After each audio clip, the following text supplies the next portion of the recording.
cancer biology PhD candidate at Vanderbilt University, and today I'm going to take you through my lab and show you some of the tools that I use to apply the scientific method in my project that is focused on the sex differences in the immune response to breast cancer.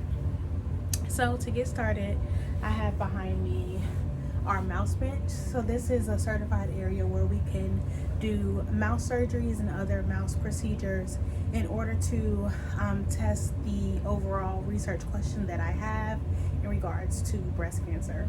And so some of the tools that I want to show you today are my surgery tools, and I use these to set up my model in order to test my specific research question.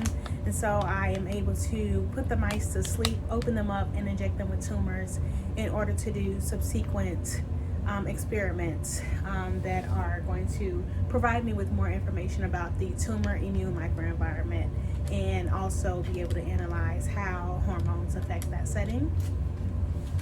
And so coming over this way, this is my personal research bench here. So this is where after I collect tumors or any other tissues that I harvest from mice, I bring them over to this bench in order to process them. And one of the main techniques that I use is called flow cytometry, and with that we use various different label antibodies in order to stain for immune cells.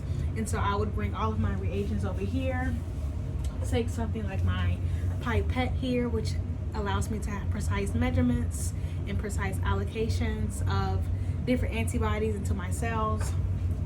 And then I would go ahead and stain those tumor cells or immune cells that I have extracted from the mice in order to do flow cytometry. And I can't show you all the flow cytometry machine because it's actually a core here at Vanderbilt, but I will show you some of my data after I have ran some of those samples down at the flow core.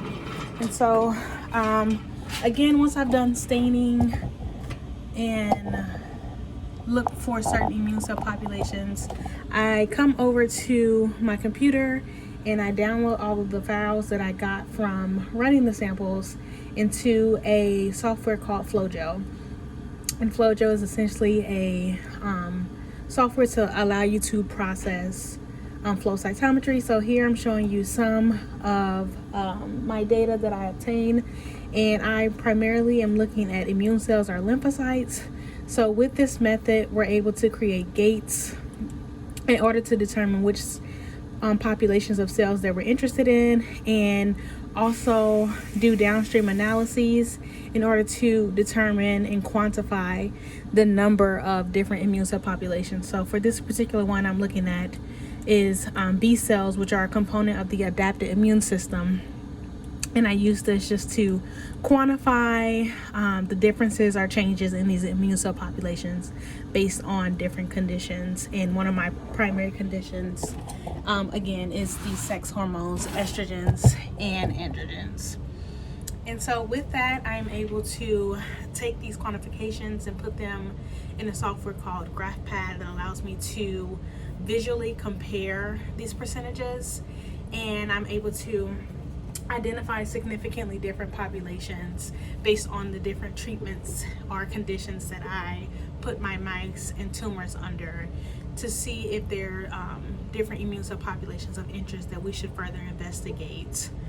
So I don't have any of that data to show you today, but essentially there's a lot of immune cell populations, and we have shown that T cells are different in males and females. So now we are figuring out which experiments we want to do to determine what exactly are different about the T cells in males and female mice that are bearing tumors in their mammaries. So hope you guys enjoyed the video. Thank you.